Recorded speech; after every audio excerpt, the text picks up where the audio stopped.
पूर्ति हो जाए। जो कहो हवन कर दे।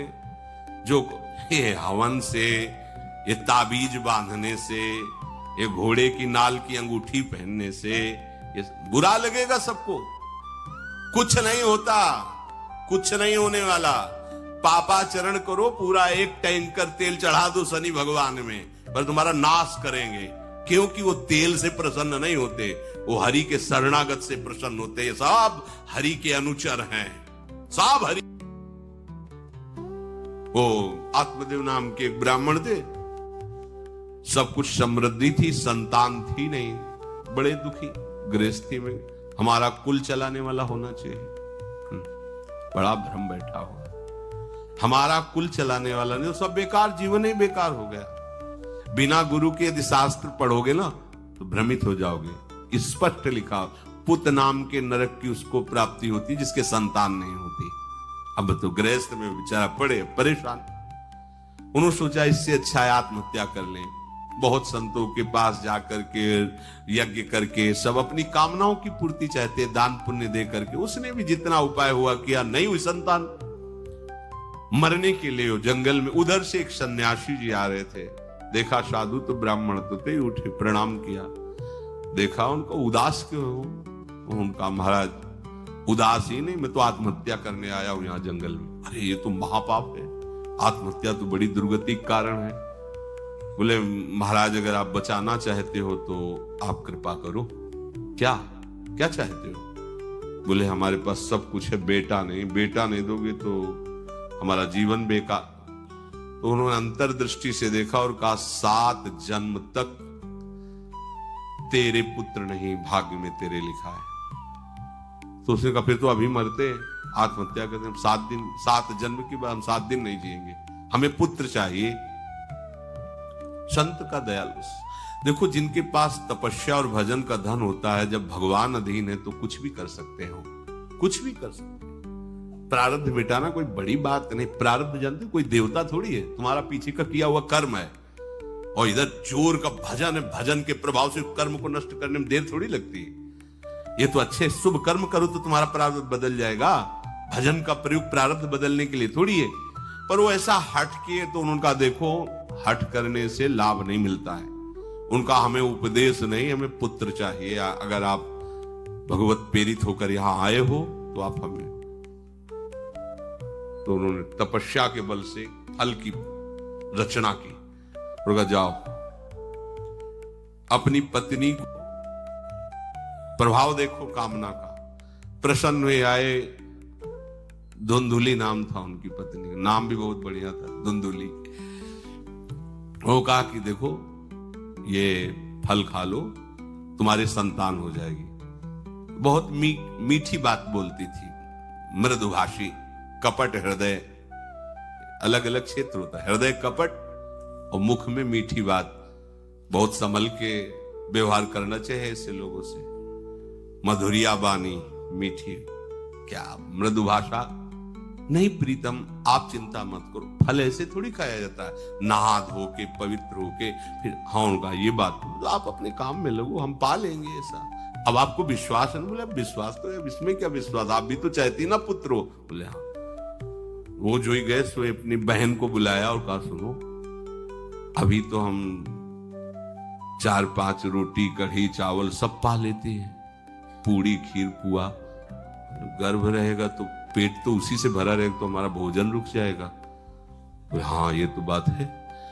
जब पेट बढ़ेगा, अगर घर में आग लग गई तो फिर हम भाग नहीं पाएंगे, तो हम जल जाएंगे। ये निगेटिव सोच वाले लेते। और पंडित जी तो इसी बात में लगे हैं कि गर्भ रह जाए तो क्या करें, तुम्हारा हम खाएंगे तो है नहीं, पक्की बात, पर करें तो क्या करें। पंडित जी को कैसे समझो? उनका देखो एक बात है, हमारे गर्भ है, हमारे कई लड़के हो चुके हो, गरीबी है ही है हमारे यहाँ। तुम कुछ पैसा दे देना और ये नाटक करना कि मैं गर्भवती हूं। बच्चा समय होने पर हम पहुंचा देंगे, हम घोषित कर देंगे हमारा बच्चा मर गया। तो पंडित जी को तुम नाटक में बताते रहना कि गर्भ है, बच्चा हो जाए। पंडित जी कह देना बच्चा हो गया है। तो बोले दूध पिलाने की समस्या आएगी। तो बोले ये तुम कह देना कि पहला बच्चा है हमारे वक्षा स्थल में दूध नहीं, हमारी बहन का था तो मर गया बच्चा, तो उनको बुला लेती तो बात बन जाएगी, बढ़िया बात हो गई। परीक्षा के लिए फल गाय को खवा दो, गाय को खवाया। ठीक समय पर गोकर्ण जी प्रकट हुए, दिव्य तेजोमय बालक, कान केवल वो गाय के, बड़े ही विद्वान और भगवत भक्त संत के द्वारा कहा था 7 जन्म तुम्हारे भाग्य में, बच्चा नहीं तो नहीं है।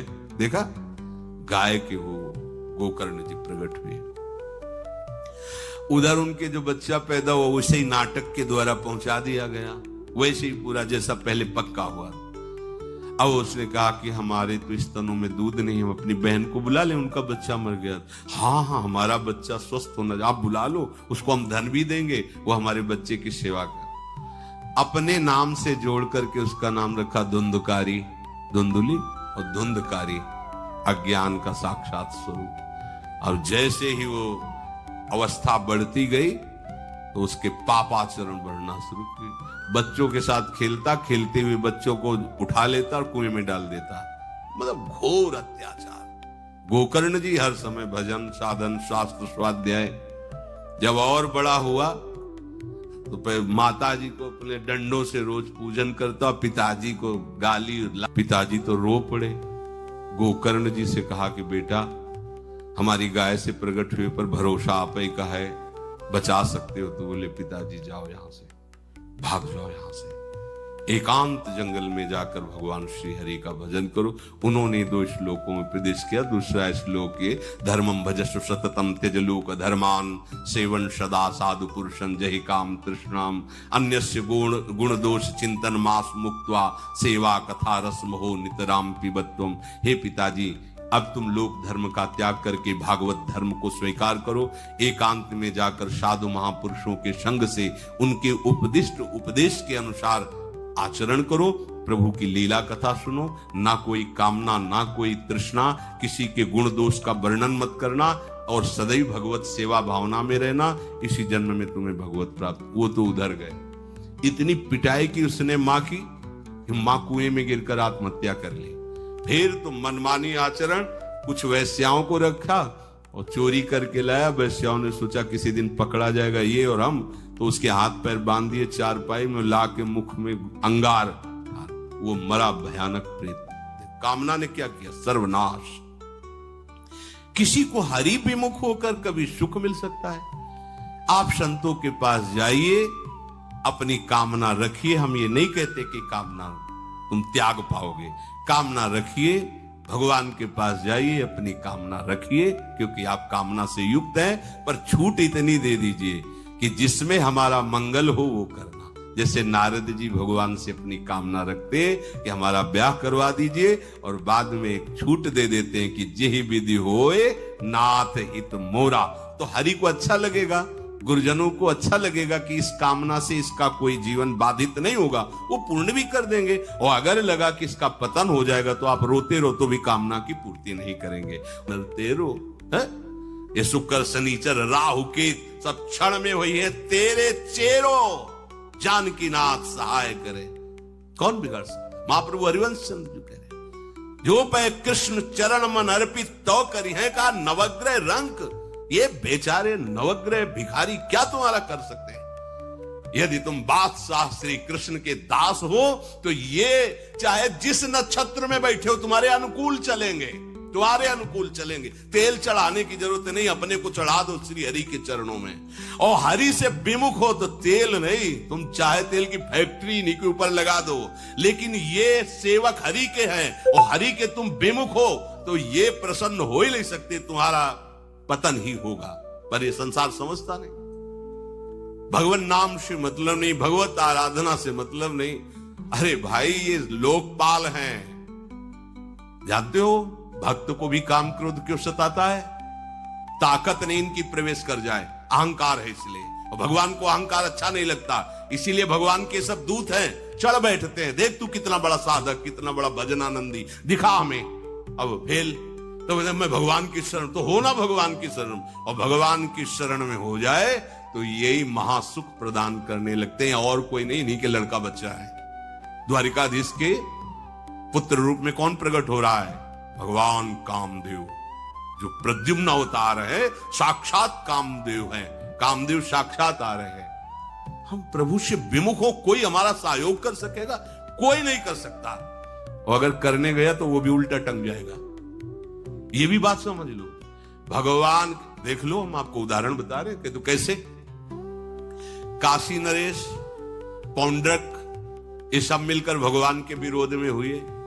भगवान ने सुदर्शन चक्र को छोड़ा, काशी नरेश, पौंड्रक सबका उद्धार किया। और काशी नरेश का पुत्र था सुदक्षिण, उसने विचार किया कि ये तो बहुत बड़े अपमान की बात है। भगवान शंकर की नगरी में रहता, काशी में महामृत्युंजय है, काल के भी महाकाल हैं। पंडितों से कहा ऐसा उपाय नहीं कि हम द्वारिका को भस्म कर दें? बोले है, भगवान शिव के ऐसे ऐसे मंत्र हैं कि तो विनाशकारी भी तो है ना, वो बहुत सुंदर भी है। कर्पूर गौरम करुणावतारम संसार सारम, करुणा के स्वरूप है। आशुतोष नाम है। एक चुल्लू जल, ऐसा कोई देवता नहीं मिलेगा जो संसार में कोई देवता नहीं खाता, वो इन पे चढ़ाए जाते हैं।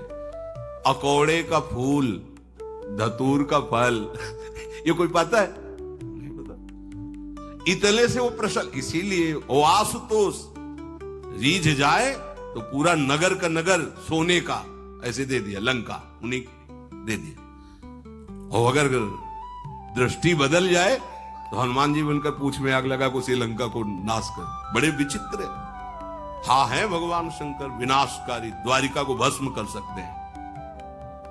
आराधना की सुदक्षिण ने, बड़े बड़े विद्वान बुलाए। काशी तो विद्वानों की नगरी, और ब्राह्मणों की विद्वता तभी सार्थक है जब प्रभु में उसका समापन हो। विद्या कौन? जो भगवान से मिला दे। अविद्या कौन? जो अहंकार माया में लगा दे। तो उन विद्वानों की ये समझ में नहीं आया कि किसके विरोध में मुझे अनुष्ठान में बैठालना है। बैठ गए, अनुष्ठान शुरू किया। तो मंत्रों में ताकत तो है ही। भयंकर कृत्या प्रकट हुई, विश्व का विनाश करने की सामर्थ्य रखने वाली। मंत्रों के द्वारा उसे प्रेरित किया, जाओ द्वारिकापुरी को ही भस्म कर दो। और ये पता नहीं था कि द्वारिकापुरी ब्रह्मा की बनाई हुई नहीं है। सारी की सारी शक्तियां ब्रह्मा की बनाई हुई चीज पर बिगाड़ सकती हैं, लेकिन चिदानंद धाम में इनका तो प्रवेश ही नहीं। अब दूर से द्वारिका में दिखाई दिया, भयंकर ज्वाला में कृत्य आ रही। लोग भागकर भगवान के पास गए, प्रभु कोई भयानक मंत्र से आविष्ट होकर कृत्य आ रही जो नष्ट करना चाहती द्वारिका। तुम्हें घबराने की जरूरत नहीं, ना बताने की जरूरत है। द्वारिका हर समय सुदर्शन से सुरक्षित है, और सुदर्शन कोई जड़ चक्र नहीं है, वो चैतन्य भगवत पार्षद है। जब जहां जैसा अवसर आता है वैसा वो रूप रख लेते हैं। एक को मारना है तो 100 अरे वाले, हजारों को मारना है तो 1000 अरे वाले, और अगर पूरा सिस्टम विनाश करना है तो अनंत अरे वाले सुदर्शन चक्र हो जाते हैं। और जब सेवा ये नहीं होती तो हाथ जोड़े भगवान के पास खड़े रहते हैं। ये कोई जड़ वस्तु नहीं है कि तलवार है भगवान की तो तलवारें बनी खड़ी रहेगी, नहीं, पार्षद स्वरूप है। आवश्यकता हुई वही कौमुदी की गदा सुदर्शन, ये सब दिव्य है। पांचजन्य शंख सुदर्शन चक्र सेवा में थे। भगवान ने आदेश किया, देखो क्या है। सुदर्शन चक्र ने दौड़ाया कृत्या को, वहीं चल जहां से आई तू, वहीं ले गए जहां पंडित लोग सब सावधान, मंत्र से अपने को सुरक्षित किए। ये बड़े खतरनाक अनुष्ठान होते हैं, जो मारण अनुष्ठान होते हैं, बहुत खतरनाक होते हैं। मतलब अगर सही माने में वो भगवत आराधक नहीं है तो फिर नष्ट भी कर देंगे, ऐसा नहीं। तो एक प्रसंग आता है कि एक शालिग्राम भगवान को नचा करके पैसे लेते थे। बहुत से लोग इकट्ठा हो गए, तो चमत्कार को देखने वाले संसारिक जन होते हैं, तो ऐसे शालिग्राम रखते, ऐसे करते, शालिग्राम ऐसे ऊपर उठते, ऐसे ऐसे ऐसे ऐसे नचाते, और लोग अरे देखो भगवान इनके इशारे से नाच रहे हैं। एक भक्त तो उसी नगर में एकांत में भजन करते थे, बड़े सिद्ध, कई शिष्य उनके थे, भिक्षा मांगने हो गए। उन्होंने देखा, आके गुरुजी से, उनका ऐसा भक्त कभी कर ही नहीं सकता। भगवान का भक्त अपने भगवान को प्रदर्शन नहीं बनाता, ये तो कोई तांत्रिक है, भक्त नहीं है। भक्ति की अलग संज्ञा होती है। ये कोई तंत्र सिद्ध आदमी है जो भक्ति का नाटक करके लोगों को ठग रहा है। बोले महाराज फिर आपको चलना चाहिए क्योंकि हजारों लोग उससे प्रभावित हो रहे। बोले हम गए तो उसका सब बंद हो जाएगा ये दुकान मकान। बोले चलो ना महाराज, बड़ा ऐश्वर्य जमा हो रहा था, लोग भेंट जा। वो गए, बस अंदर से नाम जप करते हुए जो खड़े हुए तो कुछ नहीं, कोई भी उसका मंत्र। वो आसपास दृष्टि डाला, कौन आया नया, उसी में देखे फटे पुराने कपड़े पहने तेज से चमकते हुए भक्त। तो उनका तुम चले जाओ यहां से। उनका नहीं, हम चले जाने के लिए नहीं आए, हम आपको बताने आए, ये नाटक मत करो। अगर सही आराधना करो इनकी तो ये लोग क्या देंगे, ये तो परम पद दे देंगे। शालिग्राम भगवान है, आप भगवान का ऐसा प्रदर्शन करते हो। अब लोगों का विरोध शुरू हुआ क्योंकि इतने बड़े संत जब बोल रहे तो सब लोग, अब उसको बहुत बुरा लगा कि हमारी तो सारी दुकान बंद हो गई। अब एकांत में जाकर उसने मूठ का प्रयोग किया। ये मारण होता है मंत्रों से, एक खप्पर में आग जैसी जलती है, उसमें अभिषिक्त करके भेजा जाता है और जिसके पास भेज दिया गया वो उल्टी में खून, शौच में खून, 2-4 जितना समय रखा गया उसके अनुसार मर जाएगा वो। पर ये साधारण लोगों की, भजनानंदियों के ऊपर नहीं। भजन वाले मत डरे। साप ताप रोग शोक, किसी का श्राप भी आपको छू नहीं सकता। कोई ताप, कोई दोष, कोई रोग, कोई मारण, कोई मूठ, किसी की सामर्थ्य नहीं। राधा राधा राधा, जिनके चरणों में सुदर्शन चक्र बसता है वो है किशोरी जी।